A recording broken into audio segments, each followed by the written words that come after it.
Hi, Dr. Kelly Starrett here, talking about some of the hidden aspects and hidden features of the use of technology like H-Wave. When we're trying to unwrap chronic pain, persistent pain, or even just really significant pain,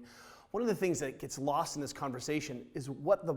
ultimate goal of any intervention is, which is to restore motion and movement, and more specifically, pain-free motion and pain-free movement to the body. So if we're looking at the nervous system, it's easy to be shut down. And if you've ever had any real pain of note where you feel like you have to lay on the ground, or you've been laid down, or you have to get your knee up because it won't weight bear, it's easy to forget that ultimately the goal beyond immediate relief is to return long-term motion and movement back to the human being.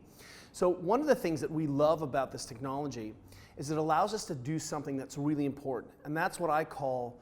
movement without motion. A lot of times if I'm very, very sensitized, my brain is thinking that I've got a really significant problem here, even if I have even minor tissue damage or even no tissue damage, my brain is perceiving this area or aspect of my body to be very, very threatening. And what that does is obviously makes me not want to move. In fact, it makes me fearful for movement.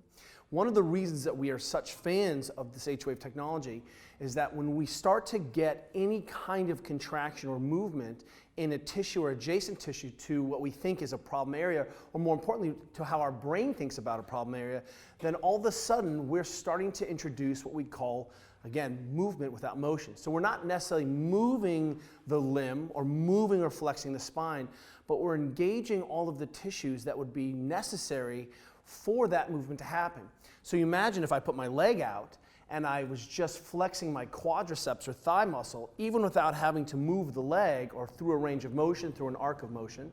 my brain is still thinking, hey, there's movement happening at this tissue level. I'm starting to activate the systems, the same systems that would happen if I was going to continue out that movement. And so what I'm able to do in a very short period of time or throughout the course of the day is to start to reintroduce the concept of, hey, my body is preparing to move, and whispering back to the brain, whispering back to the nervous system that movement is okay, that movement is safe. So as we start to try to de-escalate how the brain is perceiving what's happening in the localized tissues or even the global tissue system that may be sensitized or may have real traumatic injury, by introducing this movement without actual motion, we can begin to tell the brain this is what's happening next. And when your brain starts to realize that the goal is movement again, and that we don't have to be as afraid of moving or as fearful for moving because we've been moving 2 times a minute or we've been moving for hours and hours and hours, we see it's one of the ways where we can begin to restore motion to the body.